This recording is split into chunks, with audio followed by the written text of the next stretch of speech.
When Ryan's when it's time to begin, it's on the Rewind-A-Raw with John Pollock and Wai Ting. The A-Team that makes sense of these things we see in the ring every week on TV. It's Rewind-A-Raw for Monday night. Download it Tuesday morning from the Post Wrestling site. It's Rewind-A-Raw for Monday night on USA Now on the John and Wai Take the Mic. Hello, everybody. Welcome to Rewind-A-Raw with John Pollock and Wai Ting, where tonight we are going to be chatting about Raw from Chicago with the bait and switch main event. Oh, yeah. They needed a fill-in tonight for the challenger's position. We'll be getting to all of that, but welcome one, welcome all. We are counting down to this coming weekend, which is the start of the G1 Climax. And what does that mean at Post Wrestling? That means it's time for our annual G1 pick contest. You can make all of your predictions, and now it is open, postwrestling.com/G1, and you now have the entire field with the additions of OSKAR and Ryohei Oiwa, so that you can make all your firm picks. Who's going all the way? Go submit now. Again, postwrestling.com/G1, free to enter, and the deadline is this Friday night at midnight, 11:59 p.m. You send it at midnight, tough shit. You're out of the tournament, okay? So get it in at 11:59 p.m. Eastern time. Any truth that you're going to do your predictions live on the air, match by match on Friday night with Neil? I don't think we'd make the cutoff. Okay. By that point. So, yeah, the answer is probably no. I'll probably do it before that.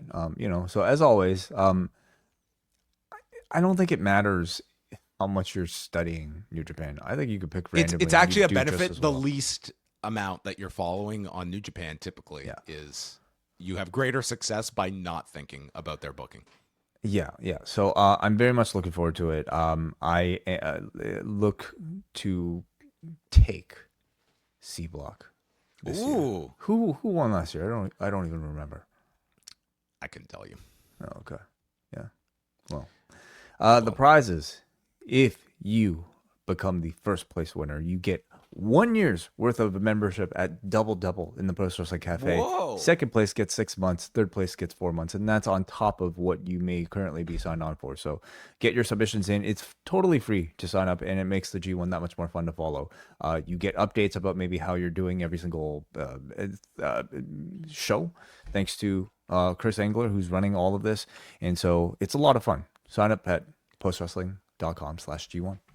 And we'll be doing updates on all the contest standings throughout our G1 coverage, which begins this coming weekend. Karen Peterson and Bruce Lord are up first. They'll be reviewing opening night from Hoffman Estates, Illinois. And then the following weekend is when we get into the full G1 grind. We will have podcasts covering every single show throughout August 16th. So many different matchups and pairings among the Post Wrestling staff that will be covering the G1 this year in podcast form. So we hope you sign up, postwrestlingcafe.com, to get all of our G1 coverage, plus our summer of the double shot, because we are bringing back the double shot for all summer, because we're going to be doing weekly reviews of Dark Side of the Ring beginning this week with the first two parts of the Jeff Jarrett TNA episodes, and continuing that next week and going throughout season 7 with weekly reviews, plus the double shot will tackle WWE Unreal season 3. So those are just some of the highlights of the July schedule at postwrestlingcafe.com. The G1 double shot. What more could you want? People seem to save a lot of their best content to broadcast in the summer, and that means we have to do a lot of the reviewing during the summer as well. So it's sort of to your benefit if you choose to subscribe right now. This also, of course, includes MCU Later's return, covering every single episode of X-Men 97 season 2 on a weekly basis. They also added in a Supergirl review this week as well. So all of that at postwrestlingcafe.com. Maybe they should go and review Minions and Monsters. I'd love to see you try to convince WH to go and sit through Minions. Yes. He did a great plug for our YouTube channel on Post Pro Res, which is out now. I believe the exact wording was, go check out the Post Wrestling YouTube channel. I don't remember the address off the top of my head, but if you see the logo, that's the fucking channel that I'm talking about. Our glorious pitchman, WH Yeah, Park. yeah, in fine form. he could sell anything. That guy. And a great preview of the G1 with Karen and WH on this month's show, which we have made today's post pro res free for everybody, and we're also going to make the opening night of the G1 free for everybody. But all the subsequent G1 shows, you will have to be a Post Wrestling Cafe member. But we're giving you a taste, so you can check out all of that. Now we are going to go check out Raw from Rosemont, Illinois, the Allstate Arena. WrestleTix last number 12,419. They were only off by 39 from WWE's announced number on the broadcast. So striking distance. Not the level that they were back in September, where that was the big show that featured AJ Lee's unadvertised but fully expected return. And Punk was on that show, as I recall. John Cena was on that show. That one did 16,642. So it was not at September levels for tonight, but 12,000 plus is still not a house you're going to be too upset about. One thing I did want to note is that as of, within the next half hour, do you know what's going to happen, Way? The WWE's 25% off sale is going to be ending, which lasted for a week. And WrestleTix did put up updated SummerSlam numbers. And over the past week, they moved 422 tickets for night one and 582 tickets for night two. So I wouldn't call this 25% off sale a rousing success when it came to SummerSlam attendance, at least, where if you were complaining about ticket prices, they did slash them by 25% off for a week. And that's with the announcement of all the big matches last Monday as well for the show. So they did not feel a big move. They're at 24,094 for night one and 23,809 for night number two. Again, those coming from WrestleTix. The show begins with our arrivals, including Sami Zayn popping up in a Corvette with his title in the passenger seat and runs into Cody Rhodes and informs Cody that despite what you think, you are not winning this title back. And that would prove to be accurate, because then out of nowhere comes Gunther, who jumps Cody, power bombs him through a table, which I will say he went through much smoother than Yo did today, and calls Sami a disgrace who won by fluke, and I am coming for you. And then all of a sudden kicks the car door into Cody's head as Cody is left bludgeoned on the floor, and our main event is now in doubt. So quite the start to Raw. Big angle to start the show, and as far as like just the spot goes, I thought the kick looked really good. You know, the way they shot it, the way they just had Cody in position, and the effect with the blood afterwards, I thought made it all look really convincing. So obviously you knew some shenanigans were about to go down. Could it have been Cody maybe fighting against all odds to eventually face Sami and possibly lose, or could it have been something else? Well, it was that something else. And even with this being a backstage segment, we could hear the audience. The Punk chants were already beginning during this segment, even before the attack on Cody. So you knew this crowd, like they were very in sync with what was going to be delivered, but maybe they made it clearer and clearer as the show progressed. But here it was still up in the air about Cody's status. Seth comes out and he says, "God, I love this building." And the whole place chants CM Punk. And suddenly Seth had to play LA Knight here of try to be a babyface and not be bothered by a chant for another performer. And he says, "That's okay. Get it out of your system. I don't care about that guy. He's not my business right now. My business is Roman Reigns, who isn't here tonight." And he talks about how Roman has always been the chosen one. And the Shield was a trio, but it was made clear from the get-go that Roman was the star. Even if he couldn't cut a promo or couldn't wrestle out of a wet paper bag. And that didn't sit right with me. And he points to these kids in the front row stating, "I used to be that kid in the stands. And all I wanted to do was walk down that ramp, be a wrestler, headline WrestleManias, and be the biggest star. And I had to watch those dreams, hand it off to someone else, and it broke something inside of me. And all of my decisions after that were a response. From breaking up the Shield to cashing in on Roman at WrestleMania, it was all to stay close to Roman and prove that we were still running in the same race." And I remember something Roman told me. He said that, I worked 10 times less than you, Seth, but I make 10 times more. And that makes me sick because I know what our share of revenue should be from these escalating television rights deals and sponsorships that we don't have any cut of. It makes me sick too, Seth. And he says, it wasn't about the money for me. It was about the work. And Reigns, you need to beat me at SummerSlam to prove to yourself that you're not a fraud. But I need to beat you just as much to prove that through dreams, you can achieve greatness. And this is getting a little too over the top by the end. But I will say this. I think, Seth, overall, he had a very good promo here, and they're really trying to build this match up to be like a very significant match for SummerSlam.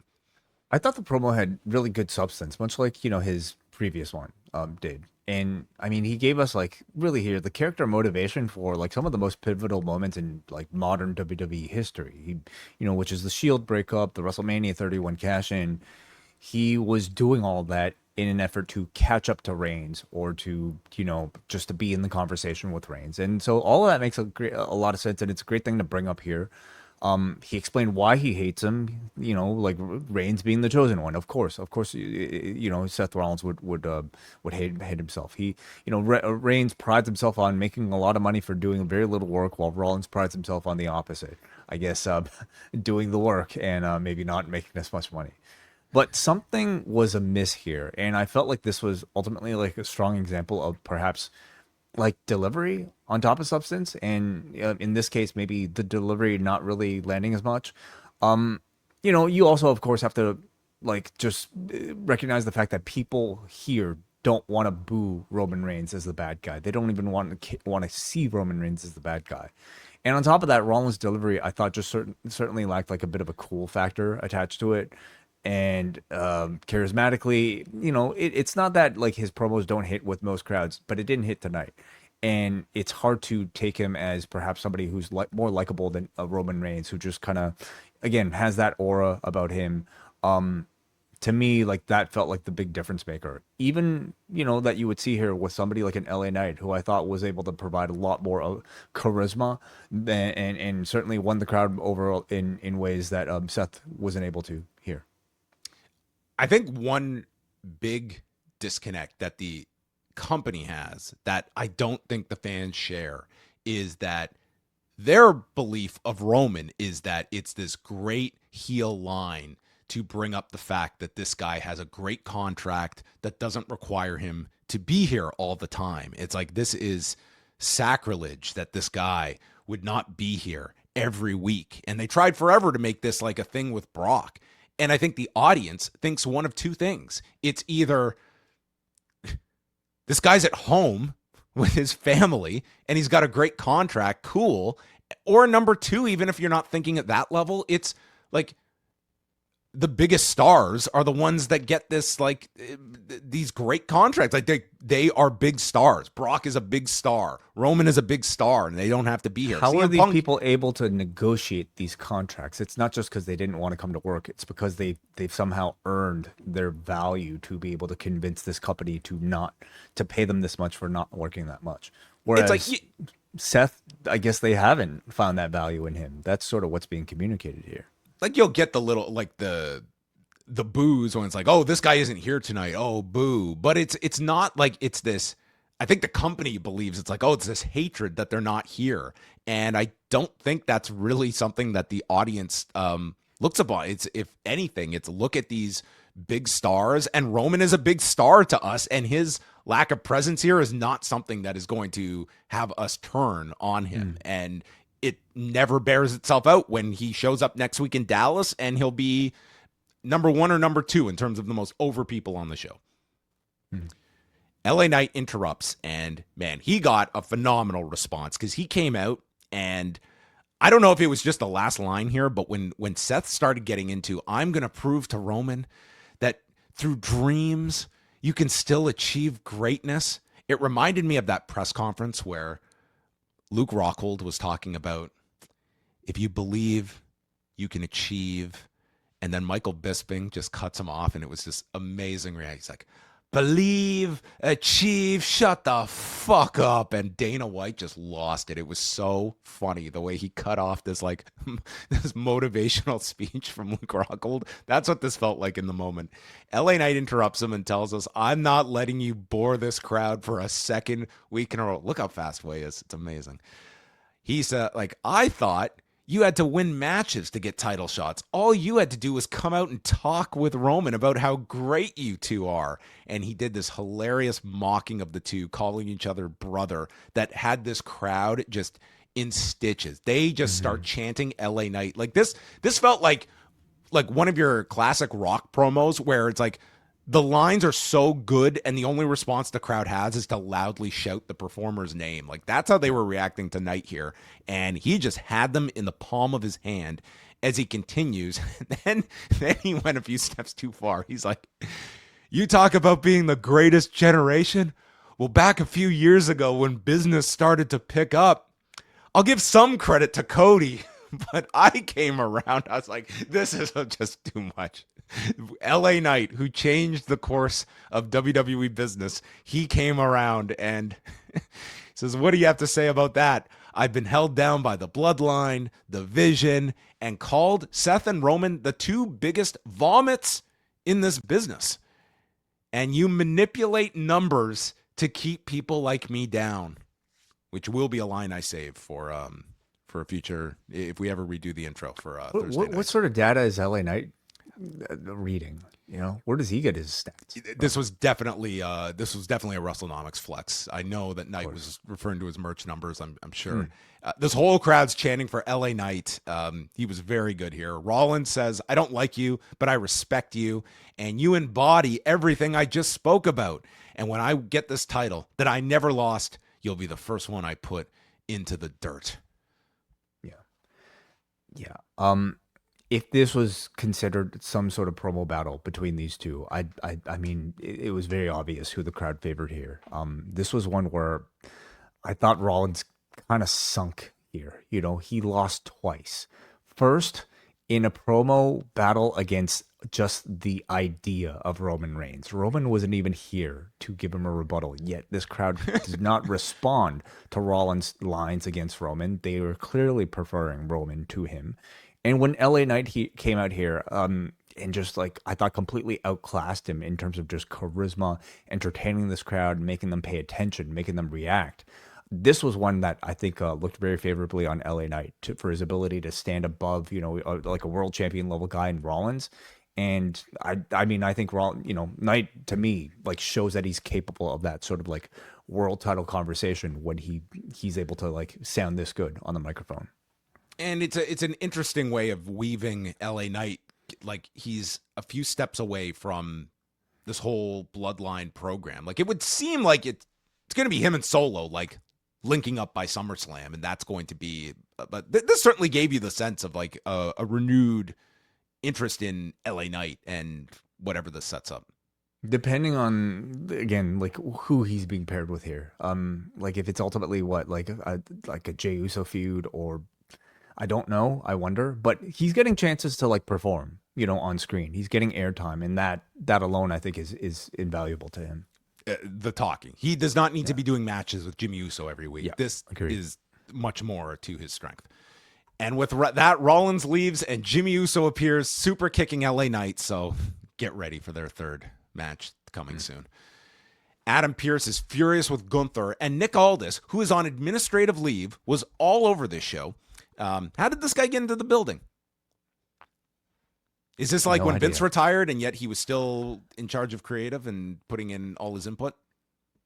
I mean, you know, must have still was allowed to. How many Class B shares does Nick Aldis have in Raw and SmackDown?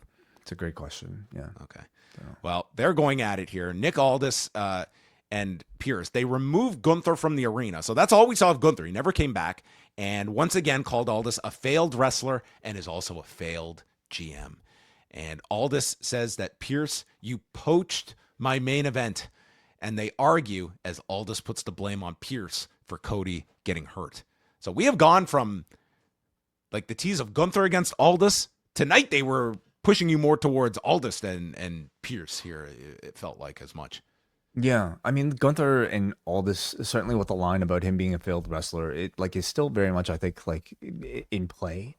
But it's all mixed in with this sort of interpromotional rivalry between these two GMs now. So I really like, other than maybe a potential Gunther Aldis feud, which again still, or match I should say, which still feels very much in play tonight.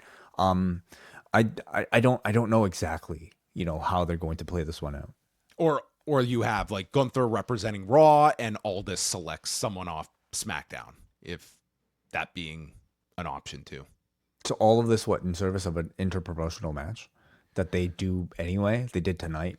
I mean, Anyway. they have to do something with Gunther at SummerSlam, and they certainly like put him like right back into this whole title picture. Like in theory, he should be facing Cody at some point, right? Over this next month. Yeah. Yeah. Mm-hmm.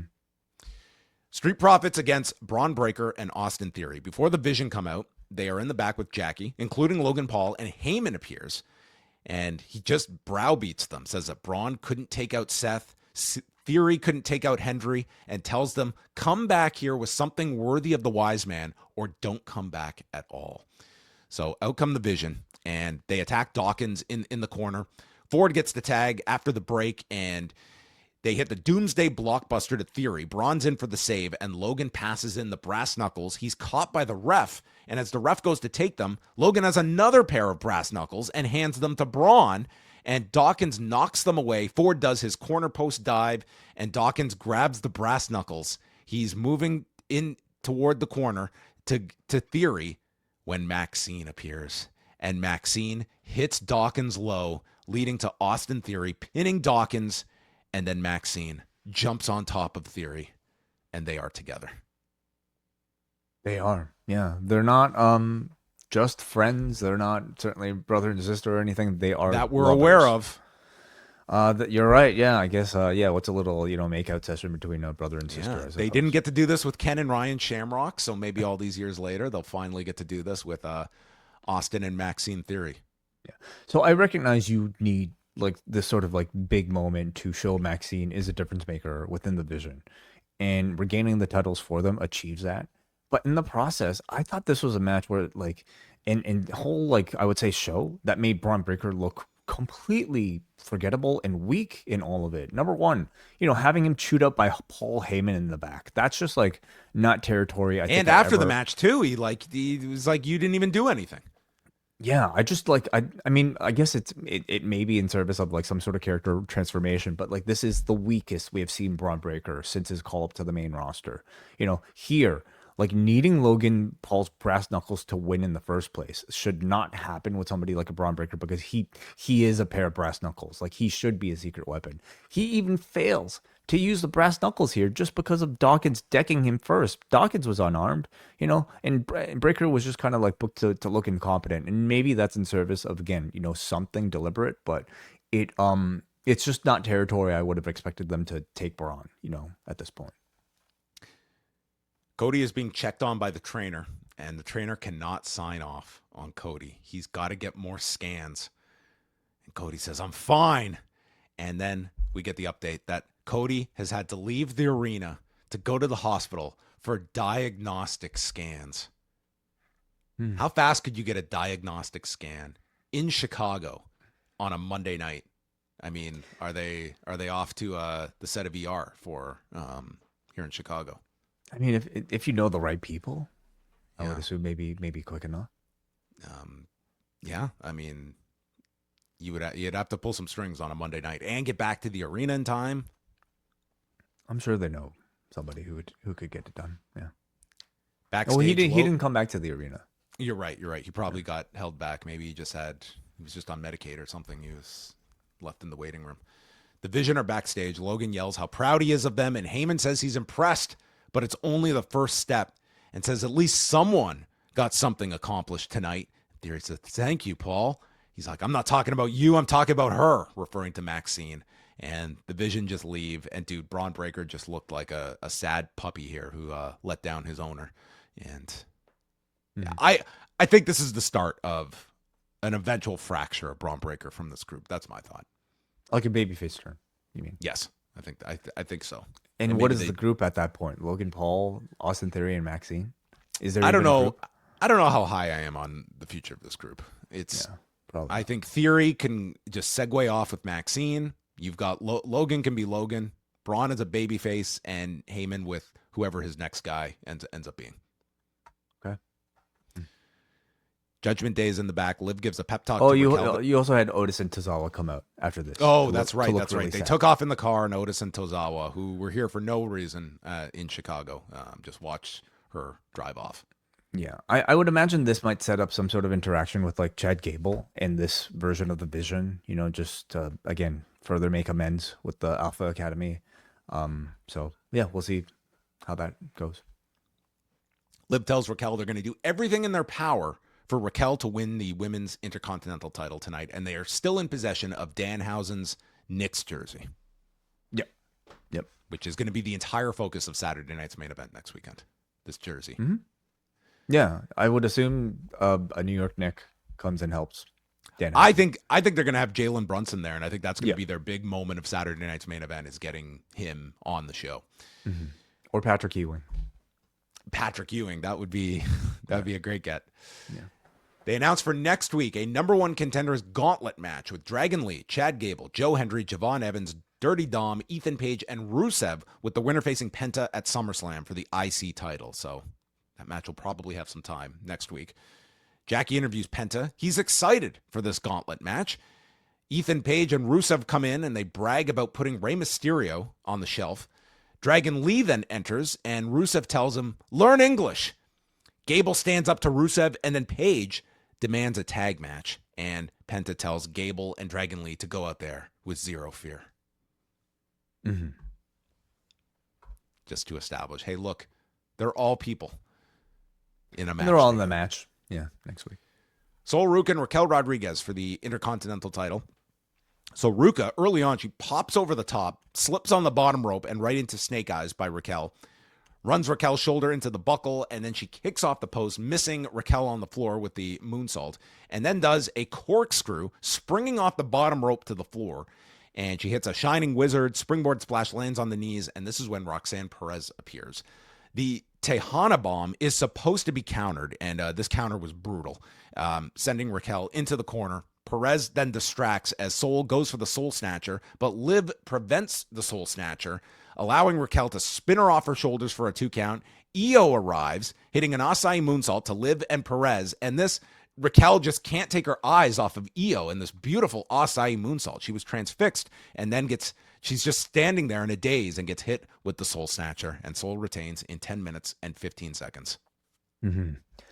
I thought Sol was a little sloppy here at parts. And again, like to me, maybe it's still just the nerves that are there, but like she does a lot of complicated like flips and twirls, and the accuracy rate is maybe not ideal at the moment, especially like with her being in the spotlight, but it's also like stuff I feel like she'll just get right eventually. But it ultimately comes down to like how good that Soul Snatcher looks, being like pretty much like 90% of what stays in people's memory. And tonight I thought it looked very good here against Raquel. And I thought like overall this was like a strong way to build to Io versus Liv. I thought like all the Judgment Day interactions set up that Io arrival to neutralize really well. Io came across really well here. So I think Io Liv is at least in a little bit of a better shape, you know, coming off of this match.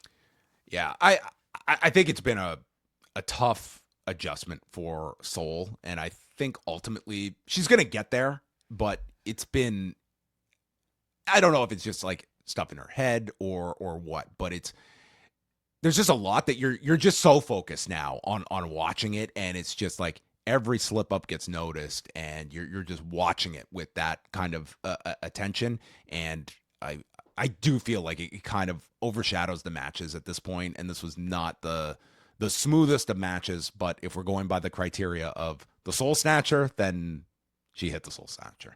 Yeah, that's improving. Now, I do like, I mean, much like Stratton with like the World Championship, you know, getting it relatively early in her run. Like, I mean, I do think to me, like there is some concern that it's maybe a lot of pressure, you know, at the beginning. And also you're also putting them into a spotlight where you're giving the opportunity for the crowd to dismiss them early on in their career, so that they're going to have to work that much harder to like fight back up, which I think like, again, maybe a Tiffany Stratton is having to go through right now.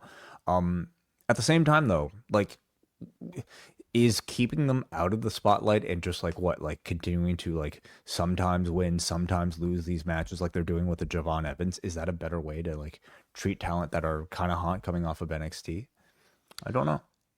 Yeah, I think there's I think at the moment for her, it's just a case of like, it's not as though she's involved in like any real story at this point. It's not like they've heated up challenges for her. It's like Paige and Brie Bella, where it's like they do have the challengers and Fatal Influence, but it just feels like they brought Paige back, and I'm just watching this every week, and it just seems like they've got a clock and they're waiting for Nikki to be free so that they can move to the next step, because it just feels as though they're just sort of going in this circle. And I see a lot of that with Soul as well. Like in both their cases, I mean, Paige and Brie get promo time, but it's like it's never to say anything, you know. Like Paige is back. Yeah, I mean, their promos are pretty bad to begin with, but like, yeah, at least they get promos. I just don't like Soul never really gets that much time to like, you know, like do like, okay, wrestling is where she will get over. Yes. But I also think like being able to convey the personality, building the character, having like some backstage interactions with other people is where you really build the connection. She hasn't really had that yet, you know. Paul Heyman's in the ring for the next segment, and he calls Lesnar the greatest combat fighter ever. We're just getting, so LA Knight turned business around, and Lesnar, not the greatest wrestler, not the greatest boxer, not the greatest MMA fighter, greatest any combat athlete ever. It's Brock Lesnar, period. But he is here to talk about Oba Femi. Okay, when you simply let's talk about in story. Okay, in the fictitious world of the WWE, where somebody has both won a UFC Heavyweight Championship and has multiple times won the WWE World Heavyweight Championship, does that not put them into contention for being the greatest combat sports athlete of all time? He's above any other boxer in history? We're talking strictly about accolades.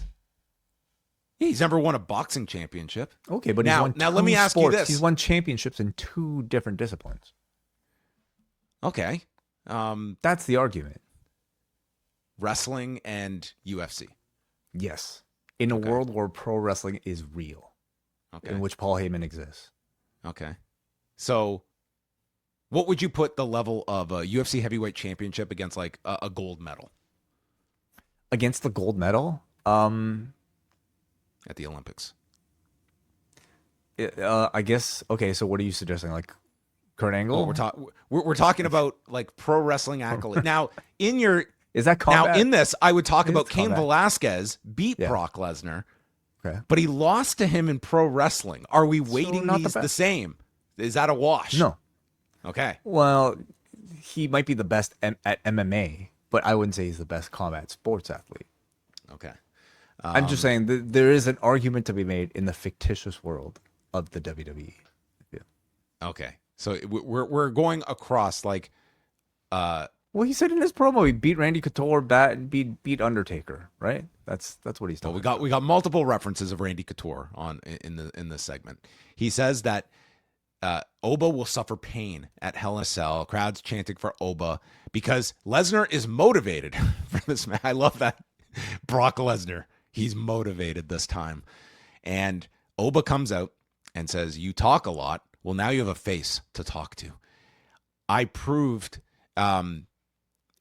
Paul says that you did prove Lesnar was beatable at WrestleMania, but then Brock proved you were beatable at Clash in Italy. And now it's time to see who moves on as the unbeatable superstar. And he said this multiple times, that this is a contest. This trilogy will prove who is unbeatable. And I'm sorry, but this drove me nuts. We've both lost, and now we will prove who can never lose. No, that sounds really silly. Yeah, it does. And he said it over and over, like this is going to be the tagline attached to this match. He said it multiple times about who is the unbeatable superstar. No, it sounds really silly. I think it only makes sense when you think about like the way they book modern wrestling feuds, and it's through not singles matches, but through like trilogies or multiple matches. Like I think they're booking these like, you know, like the NBA finals. Like, you know, let's say like, I don't know, whatever, the Lakers lose to like the Knicks. This is the game, best of three, and the winner Exactly. of the feud is the loss doesn't count.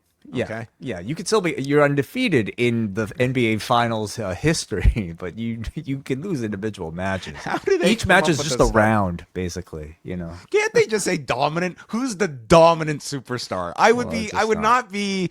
I would not be finagling here so much if they just chose any other word than this. He says, "No one like Lesnar. There is nobody like Lesnar that fights inside of a cage, from the UFC to Hell in a Cell. He beat. He says that he. It's not a cell. It's the Broctagon." Yeah. And the beatable one is going to be Oba Femi. You will be the beatable one that loses to the unbeatable one. Oba responds saying, "I know that my words about Brock have gotten under his skin. Why? Because he showed up last week. And that proves that Brock watches Raw." I thought this was sound logic from Oba Femi. He's like, "I know this guy watches." And Heyman, you're less of an advocate than you are just a mouth that needs to be fed. I'm not Randy Couture. I'm not The Undertaker. I'm Oba Femi. And you are scared. This is all damage control for you, Paul. This is the end, the final chapter. No better place than Minneapolis, where I can beat Brock in front of his friends, his wife, and his children. And you have to walk through hell to get to heaven. So tell Brock I'll see him in hell. Yeah. Prior to talking to you, I actually thought these were set up really strong promos. Now I'm not so sure. I thought Oba was awesome in this segment. I thought he was great. My only quibble was the unbeatable tagline that they attached to it. It drove me nuts. He literally set it up by explaining how both of them have proved the other is beatable. So this match will prove who is unbeatable. I don't think I'm being too anal on this. You're not. Fine. I still think I will maintain that I thought this was very good between these two. I think it's a bigger compliment for me to say in a segment involving Oba Femi and Paul Heyman that these were two really strong promos. It's expected. Dude, I think Paul Oba, Heyman. when he's got to cut the big promos, like he did it before Mania, I thought this was great. Like this guy is like the sky is the limit for this dude. Like he is a talker that like Goldberg could not dreamt of being. I mean, he is. I'm not going to compare this guy to like Warrior or Goldberg. Like he has dynamics that those two individuals did not. I've been very impressed with when he has to do like the big talking segment, and both of them have, like his best promos are playing off of Heyman as well. 100%. I mean, I think this feud has been very valuable for Oba Femi, not just through Brock Lesnar, but the ability to go on the mic against Paul Heyman multiple times. I have no doubt that Heyman's probably working privately with him in the back. I have no doubt that I am sure this is a working relationship they have cultivated. That alone is like such incredible experience, to give him, and he's delivered every single time he's had to go out there. I don't recall him like flubbing once on the microphone, this entire time that he's been doing this at a pretty high level against a Paul Heyman. So it's a program that's been able to show off not just his in-ring abilities against Brock Lesnar, but on the mic, what he can do against Paul Heyman. So to embody both, like, the promo skill and also the brawn within one person, I think it just speaks to how special this guy is. Jackie is with Sami Zayn, and she informs Sami Cody is no longer able to compete tonight, and the whole place starts chanting CM Punk. And Zayn says, "Oh, that's terrible. I was looking forward to testing myself. I guess it just wasn't meant to be. Well, we can figure this all out on SmackDown." And Pierce comes in saying, "I promised this crowd a title match, and they will get one." And then Michael Cole asks, "But against who?" And in the storyline, dude, this match is coming up in like 20 minutes, and Adam Pearce has not booked an opponent yet. That is the story that we got here. Like, it's just a blind spot, and he needs to find somebody for this spot. Yeah. But I guess the idea is that person lives only 20 minutes away. So who can Now, in theory, could Oba Femi have not said, "Listen, I won the King of the Ring. I want my title shot"? Would that not have been perfectly logical? You're absolutely right. But clearly, I think we know from last week, and certainly confirmed this week, Obafemi does not give a shit about this WWE Championship. This was By the way, never brought up. This was never brought up. And for all the people that are thinking that it's like, oh, he's not losing. Do you really think this guy's going for the title at WrestlePalooza? Do you think this guy is going for the title shot at anything but like the biggest show possible if they're not doing this at SummerSlam? the fact that it's still out for debate and they have not like made it somewhat concrete or nor tried to clarify it on this episode, I feel like that means it's probably not happening, or at least like he just flat out gave it up. Why would you do it at any of these other shows? Well, like, it's not like WrestlePalooza you don't want to, like, have a strong buy rate for. Like, realistically, you could do it at any of these shows to have his first championship win, Like, I don't think it hurts, to have him win at WrestlePalooza or to win at Survivor Series or to win at any of these other shows. Like, I think the only way that would happen with their acknowledgement that we cannot hold this guy off till April. That's just too long of a wait. He's red hot. We need to do this now. I think that would be the only reason you do it. And maybe by design, they keep this ambiguous that they could just throw the title shot. I just think that for maximum value, I think you want this guy to win on your biggest show you can put this on. Perhaps, yeah. But that's not to say he can't have a great showcase match like by the time that comes around, because I do think it's a long time to wait. Even Rumble feels like it's a really long time. He could have won it here on 15 minutes notice. Maybe he left the arena. He left the building too early. I do think that's a great question. Like, why didn't they ask Obafemi? Dude. I do feel like maybe the explanation is that, okay, like as maybe Femi says here, like he should say, or maybe he did kind of say in some of these words, that in order for him to feel like an actual champion, he has to get rid of Brock Lesnar first. He has to beat Brock Lesnar before he can go for the championship. Maybe I think he meant something like that in this promo. And maybe did he have this crisis before or after he entered the King of the Ring tournament that came with the title shot at the end of it? Like, what was pushing him through this? I hate the booking. You're not going to have any explanation for this. It's it is what it is. El Grande Americano was shown at the Mexico-England game. Did you watch the Canada game on the weekend? I did. I did too. Yeah. Yeah. Well, they I had any no analysis, attachment deep analysis. No. I was watching it with like some family, and they were like really into it, and I didn't want to make any joke. I didn't care at all. I was like, this Moroccan team seems pretty good. I think they should move on. Like, that was my thought. They played a lot better. I found it nice to actually like have a team to like get behind, for one of these World Cups. Yeah. It was fun to watch it. Yeah, like overall, I mean, like the vibe in the city is really like awesome. It's awesome, like in the city. Like for all what we had 6 games, it's like I didn't notice any. There were zero inconveniences. No, everybody was cool. Even like it just seems like this World Cup, like everywhere, it feels so much bigger than 4 years ago. Like it just feels like it's captured everybody in all these countries. Because it's happening in North America. Maybe like I don't know, the media sources that we happen to watch are discussing it more as a reason. But I it's like the bigger question is I wonder what it does for like the growth of soccer / football, like as just a hobby for many people, like after something like this. Chad Gable, Dragon Lee against Rusev and Ethan Page. We went through a commercial break. There was a brief Rusev Day chant. Gable hit the angle slam, and then Lee comes up with a big release German onto Rusev, and he's caught off the top by Rusev, who Machka kicks him to death, accolade, and submits Dragon Lee in 9 minutes, 9 seconds. Won't let go, so Gable lifts Rusev off, and he's attacked by Ethan. They put the accolade on Gable, and then Joe Hendry runs down. He gets beaten down too with a Machka kick, egoplex, and the heels stand tall as the officials come out. So wonderful display of these baby faces here who fell to Rusev and Ethan Page. I mean, you want to make the heel look strong, as I guess. They did. And I do think it's all in service for Chad Gable here, who seems like, the big project of everybody in this mid-card currently. Is that the match at SummerSlam, Penta and Gable? Yeah, interesting. Maybe not, because I mean, I think Gable to me feels a bit destined for like the Vision, because of the whole Maxine thing. So Javon's in the match. Could be Javon. Well, it could be Javon. Penta, yeah. Penta Rusev. Does Rusev feel hot enough? Like they're certainly putting effort into him. No. Penta Page? He just beat Ethan Page. That doesn't, like, Rusev and Page are your heels in this whole dynamic. I guess Dominic is there. Like, I don't know. I don't think. Yeah.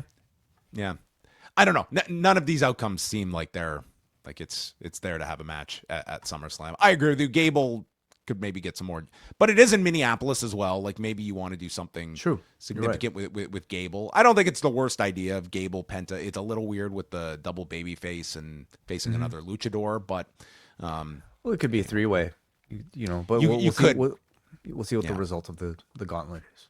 What if the winner of the gauntlet match decides to make a different challenge, and then we don't have a challenger for the IC title? Everything's possible. That's how these things work. Yeah. Jimmy's leaving the arena as Jackie catches up and asks, what was that deal with LA Knight? It's like, I'm feuding with the guy. I attacked him. He says, it's time for Big Jim to step up. I'm going to SmackDown to handle Solo. And then Knight comes after Jimmy when all of a sudden Jacob Fatu just strikes him dead. That was Jacob Fatu's role for the night. Did great. Bayley has her rebuttal video to Lyra, and they show a photo. Always take photos, everybody, of your future rivals, of Lyra meeting her at an autograph session, and that's where Bayley's respect for Lyra began, and said, I met you as a fan and was so proud when you became the first women's Intercontinental Champion, and said, when I had the hardest year, you kept me level-headed, you brought out the best in me, and reminded me of who I was, and I never questioned my trust with you. I shared everything to guide you, and you took the easy way out. Well, I'm going to give you one last chance. I want to meet you face to face in the ring to prove that you're not like everyone else. Mm-hmm. That's a very optimistic viewpoint for Bayley, and I don't think it'll end well. I thought her delivery was okay. I think both her and Lyra maybe are like intentionally are like give certainly a bit more of a sort of like exaggerated, like almost cartoonish type of tone, like to these set of promos. And she was like crying here at one point. Yeah, whereas like Lyra is playing, like big character, right? Which I'm curious to see a lot more of. I think for wrestling it works. I like this Exorcist character for Lyra. I'm like, let's go all in. Yeah. So well, to me it just continues to strike me how fast time moves. Like you take a photo like this, and all of a sudden you can work a feud with your fan years later. I think this photo is going to get lit on fire next week. That's my prediction. Oh no. So next week, the show's in Dallas. We're going to get Brock Lesnar showing up, Roman Reigns showing up, the big stars with cushy contracts, the gauntlet match to determine Penta's challenger, the face-to-face with Bayley and Lyra, and one match announced, Io Sky against Roxanne Perez. We're just getting segments next week. Pierce is texting as Nick Aldis comes up and looks from behind, and Pierce reminds him, you're on administrative leave. And Nick shares that he made a phone call and he found a replacement to face Sami Zayn, and that wrestler is in the building. I had a lot of questions about this. This guy who's on administrative leave, he has burst into this arena tonight. Mm-hmm. Then he booked a match.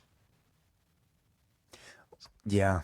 What was Pierce going to do here? Like, the match was literally after the next commercial break. Like, he was sure out of options. Maybe he was about to contact Obafemi. Maybe that must have been his backup. Hey, Otis, this is your big night. I've got nothing.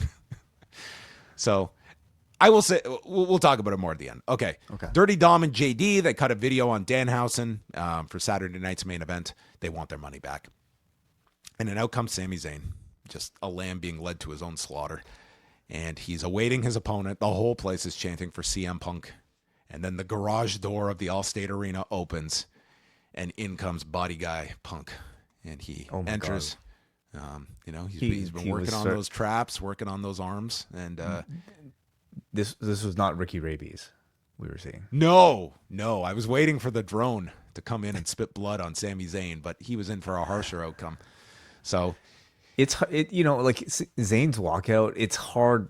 You can't help but try and read into like, dude, there wasn't a person in this arena who did not know what the next 20 minutes was going to entail. The only question was if this would be 20 minutes. I don't think there was a soul in the world that didn't realize this guy was just being a trooper tonight, and he was leading his title to the exchange tonight. The man's And a that was- professional, of course, but like, because of like, I don't know, all this media that he did over the past week talking about just like how special this moment is, like, he never thought this would happen. Maybe it'll never happen again. It's hard not to look at this walkout and try to read between the lines of like, I don't know what he might be feeling in the moment. Like, I got the sense he was kind of trying to breathe it in and maybe like, operating under some recognition that this could be the last time he may ever walk out as a champion, right? But this was not a crowd that I think, like you needed to really savor because I mean, they didn't want to see him as champion. You know what I think was going through Sammy's mind? What's that? Episode 1, Jack Spade. For Punk's own good, I'm gonna Fujiwara him in 30 seconds, make him cry in Chicago, and leave with the title. Could have done that, yeah. He should have gone that route. So, out comes Punk. Huge reaction, as you would expect. Our heels were Rewind-A-Way, by the way. A really enjoyable podcast. Guys, if you don't listen to every show we do, you don't get these references, okay? You got to keep on board. Zayn's pie-facing him at the beginning, and it's very loud for Punk. And they get underway, and it's like 10 roughly. And it's like, wow, they're going to go like a full-length match here, which let me ask if you felt differently. I thought the first half of this match was exceptionally slow. Mm-hmm. Yeah. It was like... I also didn't catch anything between the commercials because I didn't either. They did. So. It was not... Sometimes during the commercial break, they'll just play the match, but these were full-on ads, and we had two commercial breaks in this 20-minute match. So, no, they didn't. To me, it didn't grab me until the last break. And I mean, again, there are commercial breaks. They're wrestling for the commercial breaks too. So, like, I felt a very sort of deliberate, like nothing really happening type of pace for. Like there was a period where Punk is like literally watching the crowd and he's slapping the mat to get them going. Like they did have to work to get, because I think this crowd, they were here for the Punk pop return, and this was just, we're waiting for the inevitable here. We want to pop for the finish, but you're going to make us wait 20 minutes for what was as clear cut of an outcome as you were going to see here. Like the idea that they were not going to screw Punk or Punk fans in this scenario with anything but the finish that you were going to get. So I thought it did take a while to get going here. Punk calls for the GTS early, but it's blocked. He busted out the Pepsi twist for a 2 count. And Zayn stops him on top, hits a superplex. This is when they go through the second commercial break, and Punk delivers the first of several step-up knees, but the Bulldog gets turned into a Blue Thunder Bomb, and then after another transition, hits the Bulldog and the top rope elbow. And, dude, CM Punk's elbows off the top are just a thing of beauty to watch. I mean, just the grace, the poise. It's like a swan coming out of the sky and just landing ever so delicately onto the lily pad on the water. I mean, if I had to do an elbow drop, this is probably what it would look like. At this point, it's sort of a signature of his, and I feel like he's kind of embraced that. Like I think he's made reference to it being, not a great looking elbow, but I mean, it still gets a reaction. I did note that Cole said, for some reason, Cole began the call of the elbow by saying, while Bret wearing Hart the in his Hitman Bret Hart colors, colors. I'm like, I first of all, not even the same type of elbow, much less not even the same rope. So, anyway, he had another one earlier where it was like, well, we'll see how are Ethan and Rusev going to get along next week. Graves is like, they're in a gauntlet match. They're opponents. Yeah, but the point is that they're teaming tonight. And he didn't explain it at all. He just said it with like a demanding tone to respond to Corey. It's like, yeah, anyway, he has to say a lot, and some of it makes no sense. So he hits the elbow off the top and then goes for the Anaconda Vice. Shout out to his boy, Yo. The innovator of the move, of course. Yes, of course. And then goes to the sharpshooter, which Sammy is like, you're already going to disgrace me with a 9-day reign. You're not putting the sharpshooter on me, as he kicked him off. And then Zayn hits the GTS. And might I say, a really good-looking GTS by Sami Zayn. Two good-looking GTSs. He's got the length for it. He's got the flexibility for it. Yeah, it did look good. Yeah.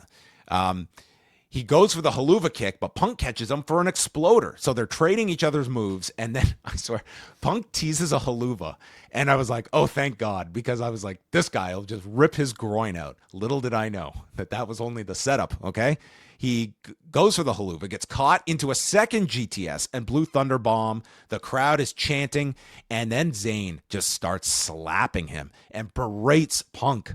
I'm the world champion. Do you understand that? And that leads to Punk's fire up spot, and Punk barely escapes a haluva out of the corner. He was way too slow moving here. So Zayn like partially hit him, but Punk had to act as though he was got away scot-free. And I swear to God, CM Punk hits a fucking haluva kick. And this was the most physically impressive thing I have seen Phil do in some time, getting his leg up this high. And for a man that broke his foot crowd surfing, it's like this guy was just taking life into his own hands with this haluva kick. And it's a pretty ambitious move, I feel, to for anybody to pull off. Like it's a move that looks easy, but to do it at the velocity of a Sami Zayn, which I mean Punk did not come close to, but to even attempt it at his age, you know, I give him some credit for it. He pulled it off and then hits the GTS and pins Sami Zayn as CM Punk wins the championship after Sami Zayn's legendary 9 days with the belt. And I mean, it still does.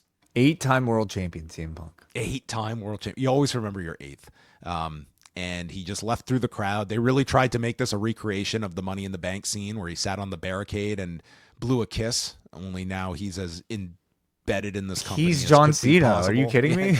Like, oh no, he's left with our 8-time belt. champion, dude. Like taking the belt off of a guy who's held it for 9 days. He is John Cena now. Anyway, the match itself, terrific closing stretch, incredible atmosphere. I'm with you. I thought like the first portion's not really anything to write home about, but I do think like the booking is what we're here to talk about, you know. And I'll say this: if you were telling me get to Cody and Punk, I thought they laid this out really well, because I thought it would be a guarantee that if this was Cody in this spot, you'd really be pushing this crowd to be turning on Cody in this way. I think this would have been a totally different atmosphere if it was Cody winning this match from Sami, even with the delivery of Punk at the end to walk out and do the face-off. The way they did it this way, they made it impossible that you were going to feel sympathy for Sami. It was going to be a fully pro-Punk crowd. And it does feel like you'll still get to your same destination, but it's with Punk as the champion and probably not the expectation people had a week ago. I totally agree with you about the live reaction. To the people watching at home, the ones really happy and excited for the Sami Zayn win, which feels remember, like it was, they don't read social everybody. media. They don't listen to of that. course. I do think there is a massive chance. I haven't read any response to any of this, but I do think there is a massive I'm sure chance. people are furious, and I'm sure Zayn is going to be a very sympathetic figure to many people. Of not so much. It's not only just the short reign. It's also like this has been this guy's story forever. Was winning that big championship, and you can only win the first one once, and it just felt like this was literally just. It was a detour to do a detour. Like you could have just kept the belt on Cody and got to Cody and Punk, but they did this as just a way to shake things up for a week. And, you know, maybe if Zayn comes out of this and it's like a renewed sympathy that the crowd has for them, they'll run with that. But I mean, he was basically just a stand-in for a week to get to this shifting from Cody defending to Punk defending. Well, you had an incredible moment in Saudi Arabia, which I mean was done, I think, for like to appease the people paying for that show and like justifiable for that reason alone, right? You know, to give Sami this big win, right? But I like in the design of this, I mean, I do think Punk's going to get a ton of heat from a certain section of the audience that just wanted to see this Zayn reign continue, but it's not necessarily unwelcome heat. I think it's the type of heat that'll make Sami's title motivations renewed and that much greater for years to come, much like, you know, it did for Drew McIntyre, like, you know, losing the belt because of CM Punk, over a few seconds, right? Like in this case, like there's demand now from Sami, either as a heel or as a babyface, to want an actual reign for the championship. That's the next chapter of his story that I think will fuel him for hopefully quite a while from now. I mean, It's also this does fuel like the character he's been playing. That, hey, you promised me a match with Cody. That's who I prepared for. You didn't even tell me my opponent. This is all rigged against me. And that character, I think, with all of this response, this will babyface him further to the crowd because he's been excellent as this character. Yes, it but will. I think though that the underlying thought is, though, I just really don't see that they see him in this role, in this big role. And I mean, he was already, this great character. He was already like checks your boxes and stuff. And again, like here is somebody that, we are elevating talents, and like, is Sami just going to be like the challenger of the month? And I think that's sort of where they see this guy, and they figured, hey, let's shake things up, and we're going to give this belt to him, but with absolutely no plan that this is someone that's carrying the load for us or is in any way a actual champion that we're going to headline a SummerSlam with. Like that's what this felt like. Sure. But yes, on the one hand, it might just renew that much more like sympathy for Sami Zayn from the audience that I think wants to see a longer title reign, and therefore I think that keeps him like on the surface. But of course, there's always the risk of people losing interest. There's always the risk of the company losing interest in him, and I think Sami Zayn recognizes that. As much as I think he may feel confident that like, hey, like there's I'm always going to be in the mix now, especially now that I'm an established world champion level guy. I do think like you never know what can happen. People lost interest in him through the Trick feud. That can happen again. So I think he walked out here perhaps like recognizing that this could be the last time. You never really know. But in the moment, depending on how he plays it, which should be excellent because he's excellent in everything he does, I think he can come out of this as a stronger babyface or even as a stronger heel, however they want to take it. Punk, on the other hand, I feel like this sort of move being announced as the 8-time champion, again, taking the belt off of a guy who only held it for 9 days, I think is almost like the perfect type of setup to tell the CM Punk heel turn story. He really does more than ever feel like a corporate representation now. There we go in the fridge. Lovely. So I feel like, this could be a wonderful springboard for like a heel CM Punk Summer of Punk if they ever choose to go that route. And on the other hand, like it sets up a wonderful rivalry with Sami Zayn if they choose to go there. Do you see them just sticking to the course that Punk and Cody is the SummerSlam match? And do you see Gunther and Zayn kind of separate from this title picture? Because they did do a very big angle with Gunther and Cody that's kind of unresolved in all of this. Yeah. I would assume yes. Cody and Punk SummerSlam as the match. I mean, Cody at this point is owed a championship, seems to write itself. Gunther, I don't exactly know what he's got going with Nick Aldis. Gunther, Sammy, just as a match itself. I mean, they can write anything. They can justify any match, right? So those two are sort of like the leftovers, if you have Cody and Punk.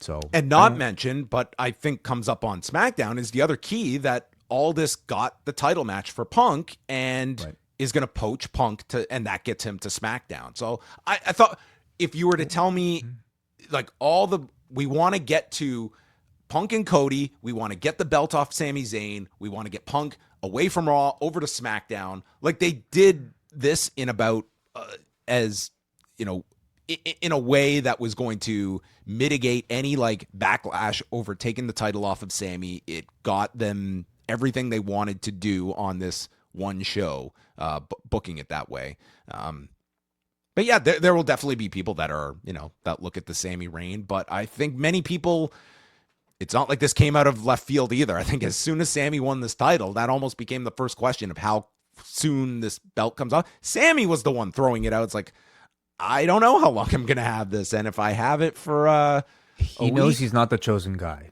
Yeah. He knows he's not the ace. And that's, I think, incredibly relatable for most of us in life because most of us are not a CM Punk.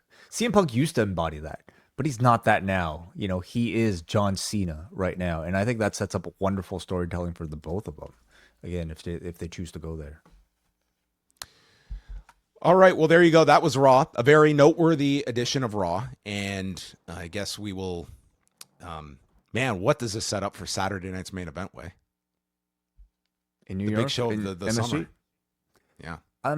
You would think a Punk defense, right? You know, for like that show, or is it too close to SummerSlam to do that? Because you could have Gunther challenge for one of them, but I guess you wouldn't maybe just throw that out. What do you see for Saturday night's main event? I was only saying that jokingly. All this stuff feels almost too big for Saturday night's main event. The caveat being it's Madison Square Garden. Yeah. And it's not like they have tickets are flying off the ticket sales for this one. You could do something quick. You could do Cody and Gunther at Saturday night's main event. Is that a viable match to do? Or for what, like a number one contendership? Well, again, it's like this was the guy that took Cody out tonight. Like, yeah, you had to have done that for some reason. Like this big attack by Gunther. I don't think they're doing that if there's no follow-up planned. But how far is Saturday night's main event from SummerSlam? Like a week, right? It's 2 weeks. I would think if you're doing Punk and Cody, you want to get that out quickly and not wait another week. 2 weeks, really. Well, there you go. We're going to be saying goodbye to everybody here on the YouTube channel, but man, a lot is coming up over the coming days. Again, we're going to be presenting the double shot on Wednesday, looking at the first 2 parts of the Jeff Jarrett and TNA series that is launching Tuesday night on Vice TV. We also have our interview with Evan Husney previewing this season. So check out all of that. Wednesday night we'll be live after Beach Break to talk about that show, and we will check in with Wade midday to see if he has made a prediction by. We'll give him until 4 p.m. Eastern time of whether there's a new champion coming out of. What's Dynamite. your prediction? Oh, I think they're doing the title change on Wednesday. I think so. Yeah, that's my thought. And then later on this week we will be doing Rewind-A-SmackDown. We're going to have MCU later, and we will have a UFC 329 show this weekend because this is the card where Conor McGregor returns to face Max Holloway in the main event. And I will give people a preview. Tuesday, we are going to have an article up on the site from Neil Flanagan from the perspective of the Irish population, where while the American audience is ready to embrace Conor McGregor, the Irish audience is not. And I've had a chance to read this. It's a really excellent piece on Conor McGregor and a lot of the subjects that are being omitted from a lot of the material that is covering Conor McGregor in this fight week. So that's coming out on Tuesday from our man, Neil. So in the meantime, go bookmark postwrestling.com, and it's the summer of the Café. So join up now, postwrestlingcafe.com, and get your picks in for the G1 contest, postwrestling.com/G1. I expect all of you to be entering all of your predictions and following along all summer long as the G1 kicks off this weekend. So goodbye on the YouTube channel, and we move over to forum.postwrestling.com.